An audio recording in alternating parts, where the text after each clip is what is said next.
Let's do some Q&A. We still have about half an hour for a Q&A session. You can ask me to clarify something if it didn't make sense to you. Something in the video, what was going on, why it was going on, how I got started, jail stories, whatever you want. I'm here to please. Somebody popped up back there first. So, for let's say I did want to become a vegetarian, price range for a week amount of food versus somebody who eats meat and goes to Walmart or Target or Kroger, to the grocery stores that aren't generally pushed towards vegetarians or vegans. What would be the difference in price? It's going to be cheaper. There's a big myth out there that it's more expensive to be veg, and let me explain this in a couple different ways. Now, first of all, the cheapest things on the market are cruelty-free and vegan. Rice, beans, lentils, pastas, things like that. Keep in mind, this is why poor people, impoverished people around the world, they're vegetarians. Eating meat is a luxury. It's only cheap in America because we subsidize the hell out of it. And I want you to put one thing into the equation that nobody ever wants to put into the equation. Health. Pharmaceuticals, hospital visits, doctor visits, all these pills, all the vitamins, healthcare. That stuff was not created for vegans. Those are meat-eating creations. I'm about to turn 40 in August. I have no healthcare. I take no vitamins. I see no doctor. I don't need to. I eat properly and I exercise. So if you put health into the equation, meat eating is the most expensive diet out there for sure. Also keep in mind, if you do buy processed foods, vegan or non-vegan, you always pay a little extra. If you pay Turtle Island Foods to make you a tofurkey, if you pay Lean Cuisine to make you some kind of meat dish, it's a little more pricier because somebody did it for you. So you can also, if you're really good in the kitchen, make this stuff on your own. I got a recipe section online. I also have a restaurant section and a grocery section too. So you can always look up that stuff. You can contact me, ask me, how do I make this favorite recipe of yours? I will track it down. My girlfriend too is a wonderful chef as well. So keep all those things into the equation. Let me say one more too. If you eat out, whether you eat meat or you're vegan, it's always a little more pricier too. So don't blame it on, I went to this vegan restaurant and it was pricey. Outback Steakhouse isn't so cheap either. And Longhorn Steakhouse and all these other places too. And if you eat out at restaurants, places like Subway, their veggie sub, when they're not doing their $5 special, the veggie sub is always the cheapest thing on their menu on Italian bread and it's vegan. If you go to Taco Bell, get a bean burrito without the cheese, you want to talk about dirt cheap, 99 cents. And I bring this up because students try to do this with me all the time. Gary, I understand what you're saying, but I'm broke. I'm a college student, only got $1, got to go to McDonald's. Well, you can do the same nasty shit at Taco Bell too, okay? And I say nasty shit because if you eat at McDonald's, don't tell me you're eating for taste. Yes, sir? So how do you get the same meat taste for a vegan meal without using meat? Yeah, if you use the right combinations of vegetables and spices, you'd be amazed what you can mimic. For instance, there's a lot of mock fish that's out there. I was talked about the shrimp from that company. If you go to a website called Veggie World, V-E-G-I-E, 1G, veggieworld.com, they got fake lobster, they got cod, they got salmon, any fish product you're looking for, they use seaweed. Seaweed gives it a fishy smell and a fishy taste. You've all had a good portobello mushroom at some time too. If you hook up a portobello mushroom on the grill, it tastes awfully steaky. So they use mushrooms when they want to get a beef flavor too. The woman that runs my recipe section, Amy Ball, one of the best chefs that nobody knows about. I was passing through San Francisco a few years ago, and one of my perks for traveling is that I get to eat all over the country, and I know what's vegan, what's out there, so I stopped by her house, and she says, you want a vegan hard-boiled egg here? Actually, she didn't say vegan. You want a hard-boiled egg? I said, are you kidding me? You got a vegan hard-boiled egg? What do you mean? There are no vegan hard-boiled eggs. She goes, I got one for you. She takes an avocado, slices it in half, takes half of it out. Think of an avocado. Think of a yolk that's been hard-boiled. The same texture. One's yellow, one's green.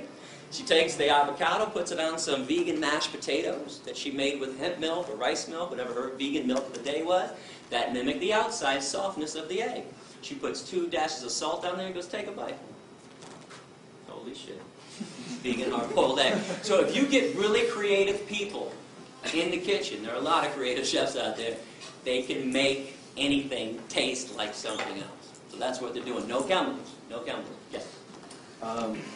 Some of these meat-alike foods, do they have to go to extra lengths, like add a lot of sodium or corn syrup? There's sodium in there for sure. Absolutely.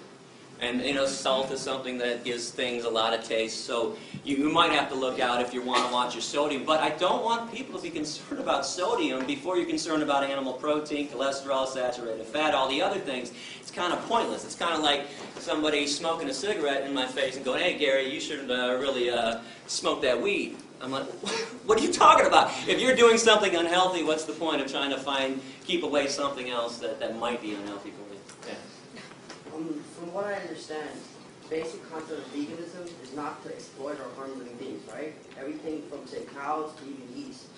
But what about, say, if you have to deal with parasites, bacterial infections, diseases from that? How do you go about treating yourself? Yeah, self-defense is an acceptable form of protecting yourself. That's understandable, but say as a doctor in your profession, you have to go in there and you have to kill living beings. Kill what, bacteria? Yeah. So are you founder of People for the Ethical Treatment of Bacteria? The only thing that bothers me when this is brought up is that you want to equate cows on the same level as parasites, Oh as no, bacteria. I'm equating bacteria and yeast together. Okay, but do bacteria harm you most of the time? When they do, they're harmful. You have a right to defend yourself and kill something that's harming you. Now, let me explain this in a different way. If you and I were walking through the woods and a bear attacked you and jumped on you, do you really think I'd be like, huh, too bad, I'm vegan, man? In fact, I would beat the shit, or try to beat the shit out of the bear and get them off you. This is self-defense. You were attacked. But if some human jumped on you for no reason, I'd also protect you too. If bacteria are killing you and destroying your body, you have a right to destroy the bacteria that's trying to destroy you. Keep in mind, cows do not attack us. Chickens have never attacked a human being in history. Something else I'm kind of curious about, how come we think we're better than chickens when we kill 35 to 40 billion chickens every year on this planet? We've been doing this for thousands of years. How is the murderer more special than the murdered? How is the oppressor better than the oppressed? We got this stuff backwards. We're not better than them. We're the ones attacking them. That makes us less important. That makes us worse. That makes us evil. Yes, sir. So, say the world population is at 8 billion now, and at least most of the United States is considered meat eaters, right? So, with only a certain portion of the world being devoted to farmland or places we can grow food, it just seems to me that if most of the world went vegan, then it would. I mean, I know your quote on the 65% of the grain goes to meat products, but how would we support ourselves without meat products, I guess is what I'm trying to say, or eggs, or... Easily and wonderfully. Let me throw out some other stats. 95% of soy in America, that's animal feed. 80% of corn in America, animal feed. 70% of oats in America, that's animal feed. If we ate the stuff directly, do you know that 1 acre of land can yield 30,000 pounds of carrots, 40,000 pounds of potatoes, and 50,000 pounds of tomatoes? 1 acre of land can only give you 250 pounds of meat. Okay, we would be using less land, destroying less habitat if we just ate crops directly. Please go to the environment section on my website or go to a website called earthsave.org. Everybody gets fed. Here, let me throw this out there. Do you know the world's largest Feed the Hungry organization is called Food for Life Global? Please look them up online. When I found out about this group that solely uses vegetarian and vegan food to feed people 2 million meals per day, I found out about them about 10 years ago. I also found the second largest group on the planet doing Feed the Hungry stuff is Plenty. Plenty.org is their website.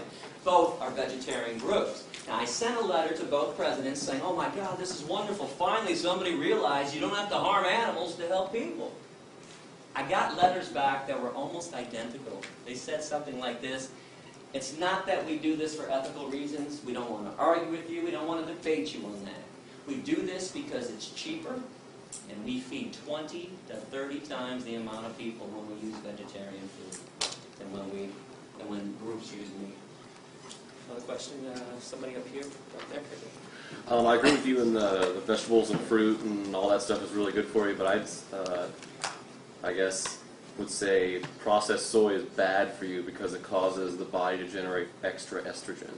Well, here's something interesting on that. If estrogen is people's concern about soy, meat and cow's milk have twice the amount of estrogen that's found in soy. But let me break this down for you. So the estrogen that's found in soy is a phytoestrogen, P-H-Y-T-O, plant-based. Phytoestrogens cause no harm to the human body whatsoever. It's animal estrogens that drive the body crazy. But I got some good news for you. If you're really concerned about eating soy, you don't want to do it, don't do it. Eating soy does not mean that you can't be vegan or not eating it. There's wheat meat, or just get down to the nuts and bolts of veganism. Go fruits and vegetables, lentils and beans, and things like that. So you don't have to make soy part of your diet. And if you want to go to my website, I hope you do. I got a brand new section about all the myths out there about soy. A lot of them are being spread by Mr. Michael Pollan, The Omnivore's Dilemma. And by the way, what the hell is the dilemma? Is being kind instead of cruel really problematic to people? Michael Pollan, by the way, is a hunter, is an unpaid spokesman for the meat and dairy industries. Please do not go listening to the Food Incorporated movie or to his Omnivore's Dilemma book. He's nothing but Ted Nugent light.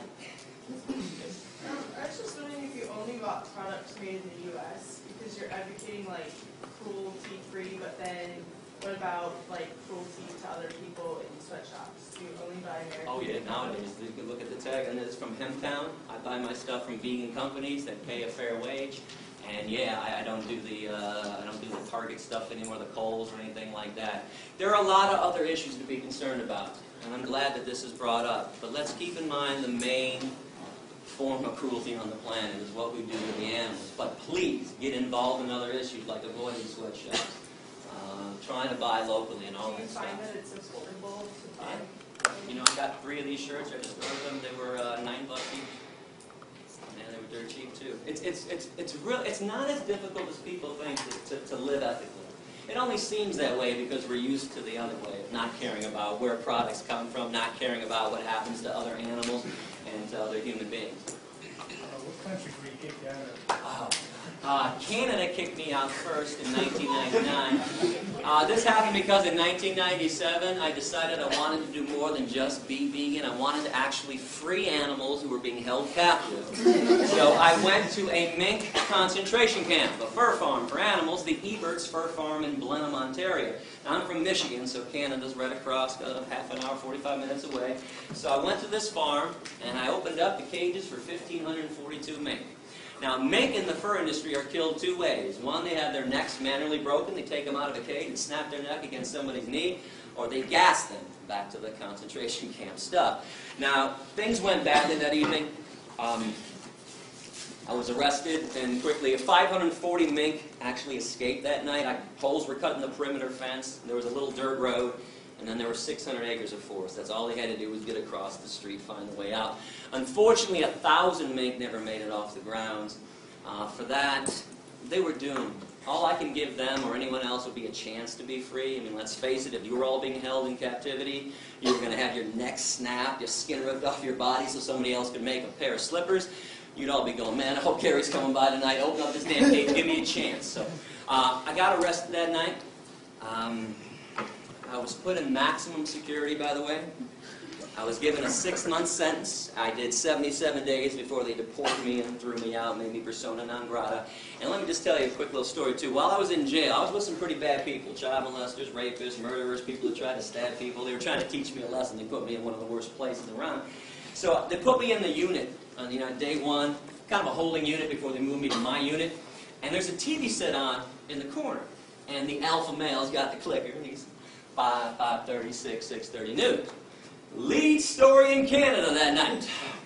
International terrorist Gary Yourofsky sent to jail tonight. Gary Yourofsky, international terrorist, sent to jail. I got international terrorist with every mention of my name. I'm from Michigan. It's Canada. I am now the local. So, I don't know anybody on day 1. I'm standing in the back of the cell, and they're all huddled around the TV.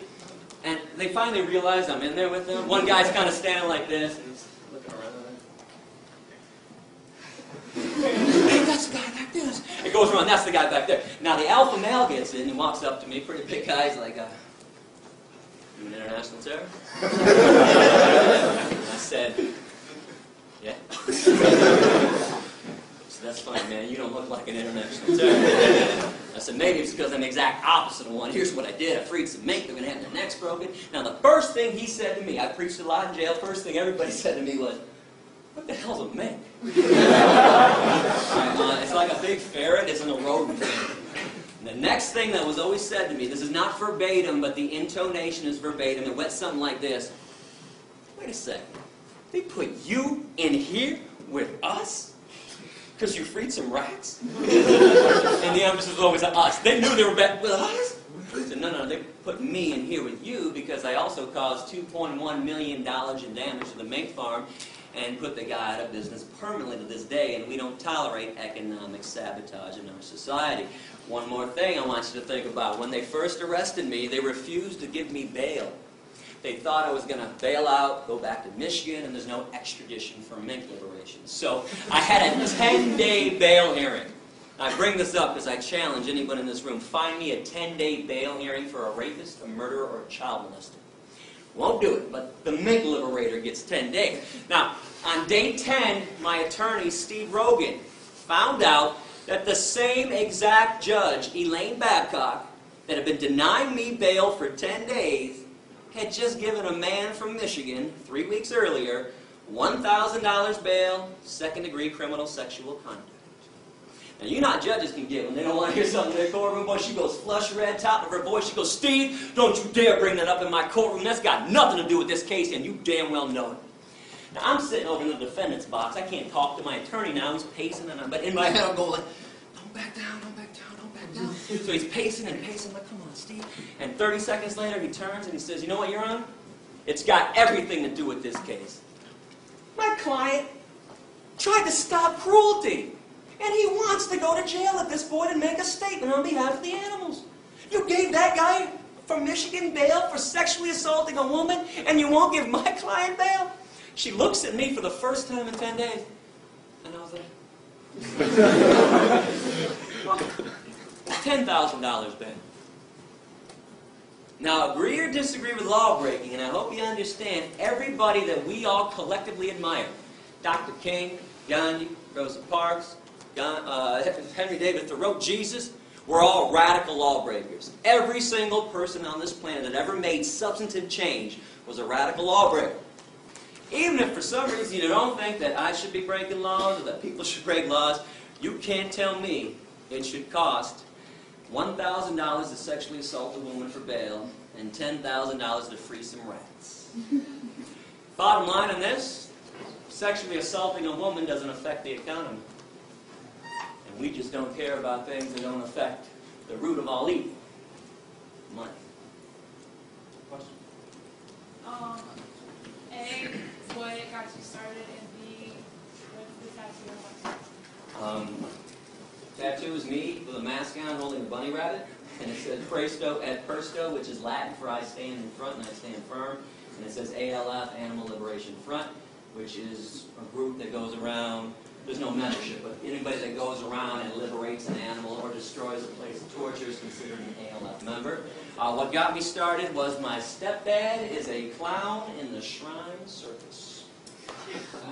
Takes me backstage when I'm 23, and mind you, I got my blinders on too. I could care less about animals besides the dogs that are in my life, or if a chipmunk runs by me, I'm like, hey, look at a chipmunk. Right? But I'm like everybody else. I'm eating dead animals. I could care less about cows and pigs and what they're going through. And he invites me backstage and says, you want to come see the elephants? I'm like, hell yeah, I want to see the elephants. Are you kidding me? Can I bring Wendy with me too? My girlfriend at the time. I said, yeah, bring Wendy down. So Wendy and I go backstage. We're excited. We're like playfully pushing each other like, I'm first. We get back there and we just stop dead in our tracks. When you see cruelty in front of your face, you don't need somebody to explain it to you. I knew what I was seeing was evil. 3 elephants were lined up in chains, front left foot, back right foot, each of them, chained up to the cement floor of the warehouse of the Michigan State Fairground. I looked to the left, I saw a monkey screaming and grabbing the bars of his prison. I saw 2 tigers to the right of me pacing pathetically. And I turned to Wendy, pardon my language, but I'll tell you exactly what I said. I said, what the fuck is an elephant doing on 8 Mile and Woodward Avenue in Detroit in the first place? She said, I don't know. And we walked up face to face with these elephants. And if you pay attention to energy, and please don't think this is weird. We do this all the time, like with babies, with infants. They don't talk and communicate. But a baby starts crying. Okay, so you're thirsty? Oh, you're hungry? You need to be changed. You figure it out. Look at their eyes. Look at their movement. These elephants were swaying like this, neurotic. Now, I'm no elephant expert, but I know that's not elephant behavior. I later found out that's a neurotic behavior every elephant gets in every circus because they're kept in chain. In the wild, elephants walk 20 to 50 miles a day. I looked into their eyes. I saw nothing but hopelessness and fear. And I knew something was wrong. So that got me thinking, where did my food come from? Where did my shoes come from? What really goes on in an animal research lab? So that's when I started investigating. I mentioned this earlier. I started going into the Thornapple Valley Pig Slaughterhouse. I started going into animal research labs. And I fought it at first, like everybody does, like most people do. I didn't want to stop eating the animals. What else am I going to eat? Salads all day long? I mean, it's really like, there's a myth out there that all vegans live off of is iceberg lettuce and tomatoes. Okay, that's not true. But that's what I thought too. So anyways, the more I thought about it, the more I realized I was a hypocrite. And here's a paradox I want you to think about. Why do we call some animals pets and others dinner? Why do we fight for the rights of certain animals to be happy and loved and safe? Dogs and cats in America. But others, hey, slice their beaks off. Those damn hens, slice them off, fully conscious. Those pigs, those piglets, rip their testicles out. Screw them. There's a major hypocrisy going on. You can see the choice that I made. All I can ask you to do is put your head on your pillow every night knowing that you are not responsible for premeditated acts of cruelty. Again, the world is tough enough for us, and especially for the animals. Do we have to make it worse by eating them? There is no need in this day and age to be consuming any animal product whatsoever. It's time to let it go. So I noticed when I came in here that you were not a member of PETA. Why was that? Full disclosure, 2002 to 2005 in November, PETA funded my tour. I was never a PETA employee. I took money from them as a sponsor, independent contractor.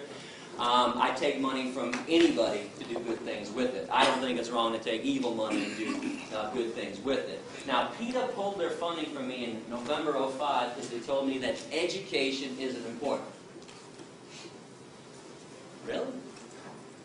It's the only thing that ever made the world a better place, was teaching somebody else about why they shouldn't discriminate and harm somebody else. But bottom line with PETA, the corporation that is PETA, with their corporate headquarters in Norfolk, Virginia, I'm a money taker and not a money maker. I told you during the speech, and I meant it, I have never once charged a school for a lecture. I've never once charged a professor to pay me to come into their classes. I've never once passed around a collection plate to students. I do not believe you should have to pay to learn about the truth. Now, PETA, it cost me about $64 grand a year to do this tour. 35 to 40s to travel, hotels, rental cars, food, gas.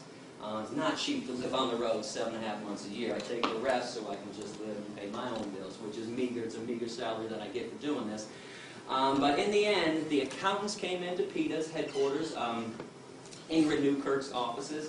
She's the founder and president of PETA, and said, you know, we've given Gary 64 grand for 3 years. That's $192,000.